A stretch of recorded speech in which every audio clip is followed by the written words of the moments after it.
Shalom, shalom, bien-aimés amis de Jésus. Ce matin, nous sommes dans la merveilleuse présence du Seigneur, au rendez-vous de la prière.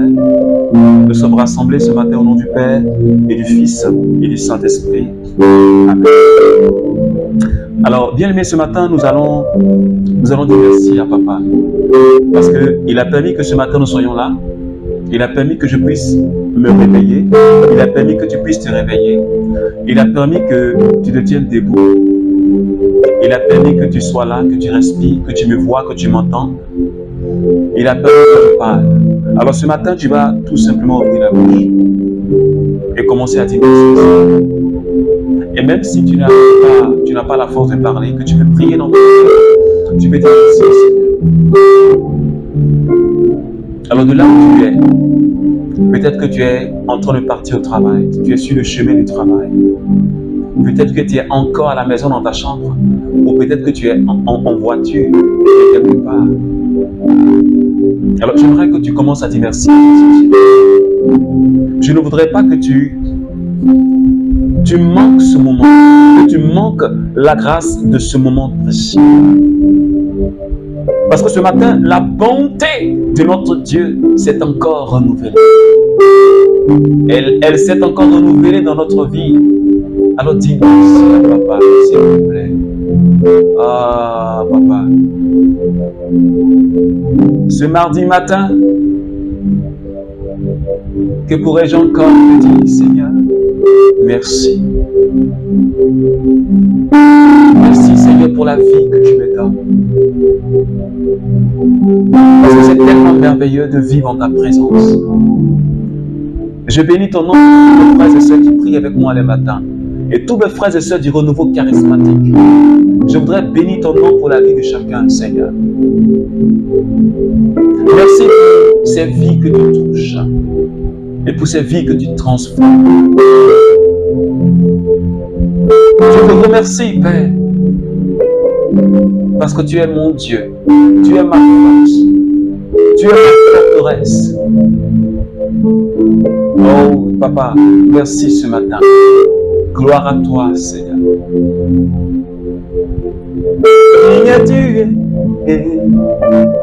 Agneau de Dieu. Digne es-tu, agneau de Dieu.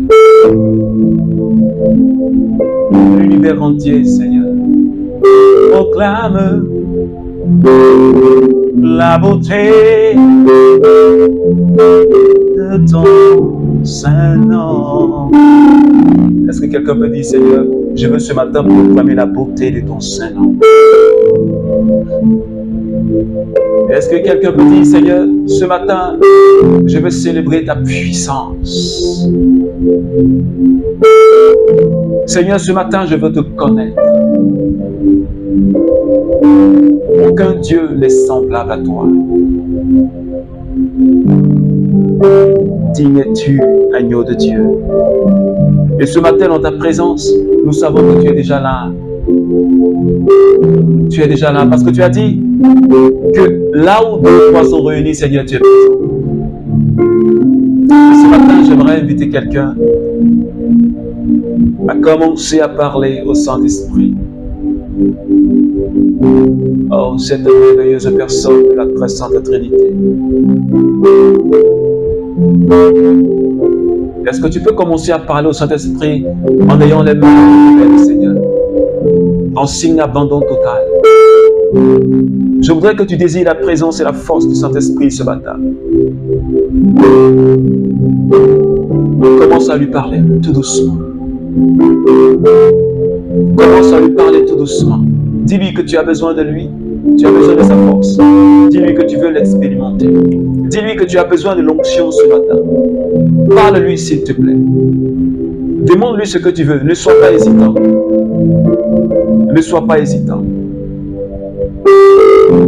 Présente-lui non par un petit pot, mais présente-lui un grand vase qu'il pourra remplir jusqu'à déborder, comme au nord de Cana. Jésus a dit remplissez les jarres. Il n'a pas dit jusqu'au bord, jusqu'à moitié, jusqu'au 1 tiers, jusqu'au 2 tiers. Il dit remplissez. Ils ont obtenu ce qu'ils ont fait. Parce qu'ils ont rempli jusqu'au bord, ils ont obtenu une grande quantité de vin. Mais s'ils avaient rempli jusqu'à moitié, ils allaient seulement avoir un peu de vin. Et ce matin, je voudrais que quelqu'un ouvre son cœur grandement pour que Jésus y dépose sa grâce. Alors c'est pourquoi continue à demander l'onction du Saint-Esprit sur ta vie ce matin. Mai kondo bros kai kabrao saiki. Re baba rondo robo saki barai ki brao sokotaya. Mai kondo sheri barai ki shibaraba rondo robo saki brao seke. Mai kondo shibari baraka. Mirabako brao saki tarabako rabakai shike yosata. Saint-Esprit, je sais que tu peux tout. Et ce matin, nous avons besoin de ta puissance. J'ai besoin de ta puissance. Le renouveau charismatique a besoin de l'onction, a besoin de ta puissance. Tous mes frères et sœurs ont besoin de ta puissance et de ton onction. Et ce matin, Saint-Esprit, nos mains sont élevées vers toi. Et nous désirons ta force. Ce matin, visite la vie de quelqu'un qui a élevé les mains avec toi. Seigneur, merci pour cette personne que tu es en train de toucher en ce moment précis, Seigneur. Merci pour cette personne que tu as saisie maintenant par ta puissance et par l'onction qui est en train de se déployer sur elle. Je te remercie, Saint-Esprit, pour ce que tu es en train de manifester ta gloire ce matin, pour ce que tu es en train de toucher ton âme ce matin. Je te remercie, Saint-Esprit, parce que tu es agissant, parce que tu es puissant, parce que tu es en train de faire quelque chose de merveilleux dans la vie de quelqu'un ce matin. Et je te dis encore, merci pour ce que tu fais. Merci pour ce que tu as accompli, Seigneur. Merci parce que tu es glorieux. Gloire à toi, Seigneur. Puissance à toi, Seigneur. Merci, Seigneur. Seigneur, merci ce matin. Merci infiniment, Saint-Esprit, pour ta présence. Alors, bien-aimés, ce matin, dans cette merveilleuse présence du Saint-Esprit, nous allons partager cette parole que le Seigneur nous donne.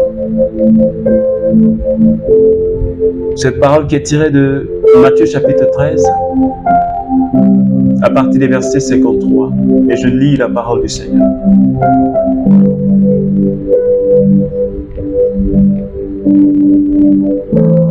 Étant venu dans sa patrie, il enseignait les habitants dans leur synagogue, de telle façon que, frappé d'étonnement, il disait d'où lui viennent cette sagesse et ces miracles. N'est-ce pas le fils du charpentier? Sa mère ne s'appelle-t-elle pas Marie? Et ses frères Jacques, Joseph, Simon et Jude? Et ses sœurs ne sont-elles pas tous chez nous? D'où lui viennent donc tout cela? Et ils étaient pour eux une occasion de chute. Jésus leur dit, un prophète n'est méprisé que dans sa patrie et dans sa maison. Et là, il ne fit pas beaucoup de miracles parce qu'il ne croyait pas. Parole du Seigneur. Alors, bien aimés, ce matin, nous sommes toujours dans cette mouvance de notre thème de la semaine. Qui es-tu, Seigneur?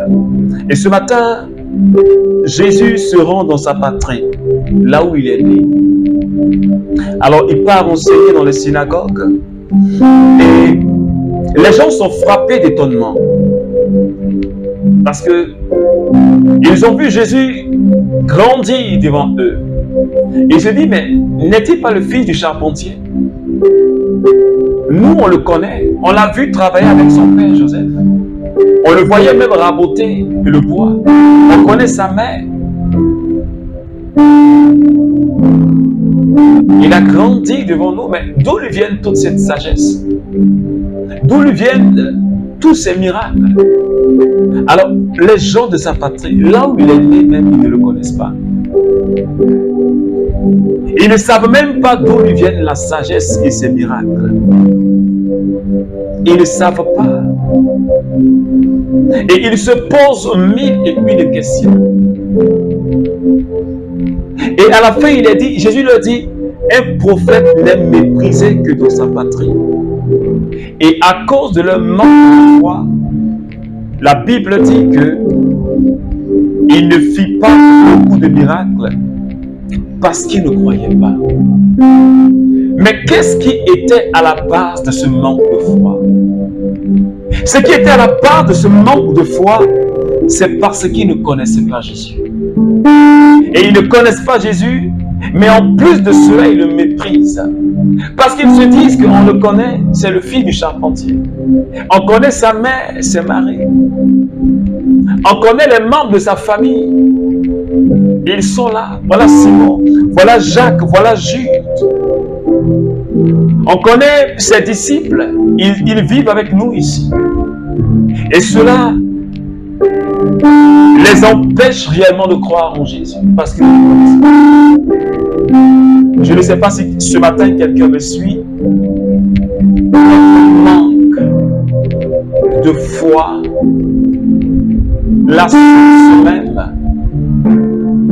c'est notre manque de connaissance de la personne de Jésus. Parce que nous ne cherchons pas à le connaître. Et parce que nous le méprisons.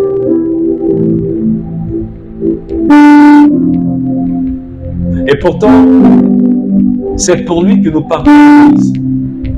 C'est la première raison pour laquelle nous partons. Si nous avons obtenu un baptême, c'est au nom de Jésus. Mais pourquoi est-ce que on n'arrive pas à le comprendre? Parce que dans notre esprit, on se limite nous-mêmes.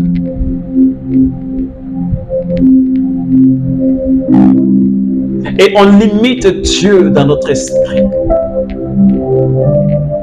Comme les gens de sa patrie, les habitants de sa patrie.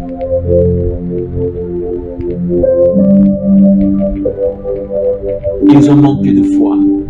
Est-ce que le manque de foi que tu as là, ce n'est pas parce que tu ne connais pas Jésus?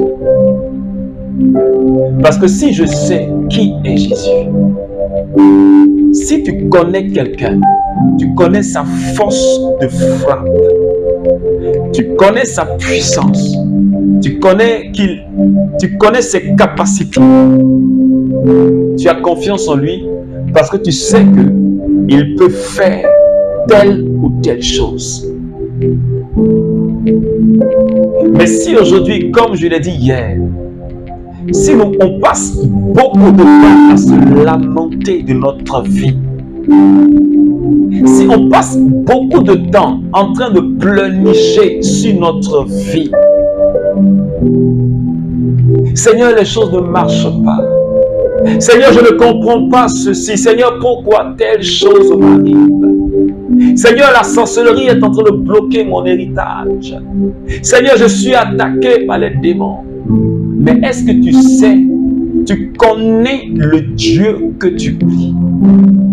Mais avant même de le connaître, est-ce que toi-même tu te connais? Est-ce que toi-même, en tant que chrétien, en tant qu'enfant de Dieu, est-ce que tu connais d'abord ton identité? Parce que ça aussi c'est un problème. Non seulement nous-mêmes, on n'est pas conscient, on ne sait même pas notre identité d'enfant de Dieu. Alors il nous suffit difficile de savoir qui est Jésus. Si on ne connaît pas notre identité, on ne saura pas qui est Jésus. Et on va passer toute notre vie à pleurnicher, à nous lamenter. Et nous serons dans les critiques. Et nous n'allons pas évoluer. Et cela va nous bloquer parce que là, Jésus n'a pas fait beaucoup de miracles. Pourquoi? Parce que les gens ne croyaient pas, ils ne le connaissaient pas. Est-ce que tu comprends? Tu vois jusqu'à où peut aller notre manque de connaissance de la personne de Jésus. Tu vois un peu ce que ça peut provoquer dans notre vie. C'est un blocage. On ne verra même pas la grâce et la faveur de Dieu. C'est-à-dire que ce pourquoi tu es en train de prier, et la Bible dit, quand tu demandes quelque chose, crois que tu l'as reçu. Mais si tu demandes que tu ne recevras pas. Est-ce que quelqu'un me suit ce matin? Est-ce qu'un membre du renouveau est en train de me suivre? Est-ce que quelqu'un est en train de comprendre ce que je suis en train de dire? La grâce que nous demandons, la faveur que nous demandons, mais si nous n'avons pas la foi en Dieu, si nous ne croyons pas en Jésus, parce que nous ne le connaissons pas, les miracles, les bénédictions, il en aura, mais pas comme Dieu le veut pour nous. Je ne sais pas si quelqu'un me comprend. Il dit, il ne fit pas beaucoup de miracles. Parce que Jésus a l'intention de faire beaucoup de miracles dans ta vie. Il a l'intention de faire une multitude de miracles. C'est-à-dire qu'avec Jésus, c'est l'abondance, la surabondance dans notre vie. Mais parce que nous l'avons limité par notre foi et par notre manque de connaissance, et donc ce qu'on va recevoir là, c'est petit. Et c'est de cela que nous allons nous contenter. Et pourtant, Dieu veut qu'on ait une surabondance. Je ne sais pas si quelqu'un me comprend ce matin. Ce n'est pas la petite bénédiction là que le Seigneur veut. Ce n'est pas le peu de miracles que le Seigneur veut. Mais la Bible dit, Jésus voulait faire beaucoup de miracles. Il voulait répandre une surabondance de grâce. Il voulait répandre une surabondance de guérison, de délivrance. Mais parce que les gens ne le connaissaient pas, ils l'ont limité. Ils ont eu seulement un peu. Moi, je ne veux pas avoir un peu. Je ne veux pas un peu de miracle. Je ne veux pas un peu d'abondance. Je ne veux pas un peu, mais je veux une surabondance. Je veux beaucoup de miracles dans ma vie. Est-ce que quelqu'un peut le dire? Parce qu'on a trop limité Dieu. On s'est trop contenté du peu qu'on a, du peu de miracles qu'on a, du peu de grâce qu'on a, et on se dit, on est arrivé. Quelqu'un commence à parler en langue, il dit, il est déjà arrivé au sommet de la vie spirituelle. Quelqu'un commence à donner une parole de connaissance, il dit qu'il est déjà arrivé. Quelqu'un commence à manifester un peu d'onction, il dit qu'il est arrivé. Mais ce n'est pas là qu'il y avait. Notre Père veut qu'on aille. Ce n'est pas là. Parce que ça, c'est encore petit, c'est encore prémisse. Mais il veut que toi et moi, nous puissions avoir une surabondance. Une multitude de miracles, comme il devait le faire quand il est arrivé à Nazareth. Mais les gens ne lui ont pas permis de le faire, parce qu'ils ne le connaissaient pas. Je parle à un membre du renouveau charismatique ce matin. Est-ce que tu veux ouvrir ton cœur grandement à Dieu pour qu'il puisse opérer non seulement en toi, mais au travers de toi? Parce que Dieu veut que toi, membre du renouveau charismatique, non seulement il veut faire une multitude, beaucoup de miracles dans ta vie, mais il veut aussi qu'au travers de toi, il y ait beaucoup de miracles. Mais si tu n'ouvres pas ton cœur, non seulement toi, tu vas bénéficier de petits, et puis ces petits tu vas donner. Oh, Dieu ne veut pas ça. Dieu veut te donner beaucoup pour que tu donnes aussi beaucoup, pour que tu sois un canal. Est-ce que quelqu'un peut dire, je veux voir beaucoup de miracles dans ma vie. Je veux voir beaucoup d'onction dans ma vie. Je veux voir beaucoup de guérison, de déblocage dans ma vie. Seigneur, qui es-tu? Les membres de ta famille ne t'ont pas connu. Ta parenté t'a méprisé. Et parfois, nous-mêmes, nous te méprisons, Seigneur. Parfois, nous-mêmes, nous te méprisons. Nous ne croyons pas réellement en ta présence dans nos vies. Et ce matin, Seigneur, nous voulons te demander pardon. Pardon parce que Seigneur, nous t'avons méprisé. Nous t'avons méprisé. Nous t'avons relégué au second plan dans notre vie. Nous ne t'avons pas permis d'agir dans notre vie, Seigneur. Parce que toi, tu ne forces pas notre liberté. Et parfois, Seigneur, nous nous plaignons du fait que nous ne voyons pas ta main. Mais si nous ne voyons pas ta main, nous-mêmes, nous nous sommes fermés à ta grâce. Et nous nous plaignons, Seigneur. Pardonne-nous, Jésus, d'avoir fermé notre cœur, de t'avoir limité. Il y a des situations dans notre vie, nous nous disons, c'est tellement fort, est-ce que Jésus, est-ce que tu peux agir? Est-ce que Dieu même peut agir? Il y a des situations où je dis, mais est-ce que Dieu même peut agir? Est-ce que ça peut, cette situation peut se décanter? Est-ce que c'est possible? Juste parce qu'on ne comprend pas. On ne sait même pas qui on prie. On ne sait même pas qui on prie. On ne le sait même pas. Seigneur, miséricorde. Pardonne-nous, Seigneur, de t'avoir tant limité dans notre vie, Seigneur Dieu. Accorde-nous, Seigneur, tout au long de cette journée, la force de grandir en toi, la force de te connaître davantage, Seigneur. Accorde-nous la foi, forme notre foi, Seigneur, en ta parole, en ta personne, Seigneur Dieu. Merci, Jésus. Merci pour ta grâce, merci pour ta force ce matin. Merci, Jésus. Alors, bien-aimé, ce matin, que la grâce et que la paix du Seigneur soient avec toi. Je voudrais tout simplement que tu continues à méditer ce texte, mais ouvre ton cœur à la grâce de Dieu. Tu ouvres petitement ton cœur, tu vas recevoir petit. Oh, le Seigneur veut une multitude. On se contente du peu. On est béni, c'est une bénédiction, mais c'est petit. Oh, le Seigneur, il veut faire beaucoup de miracles et beaucoup de guérisons. Il veut faire beaucoup de délivrances. Mais parce qu'on ne le connaît pas, parce qu'on le limite, parce qu'on le mise, on reçoit petit. Et on se contente de petit. On croit qu'on est arrivé. Alors que non. Il faut aller encore dans une autre dimension. Et c'est à cela que le Seigneur nous appelle la surabondance. Et moi, je veux entrer dans cette surabondance. Alors que Dieu bénisse ta journée, que Dieu bénisse ta vie et que tu dois expérimenter la gloire de Dieu au nom du Père et du Fils et du Saint-Esprit.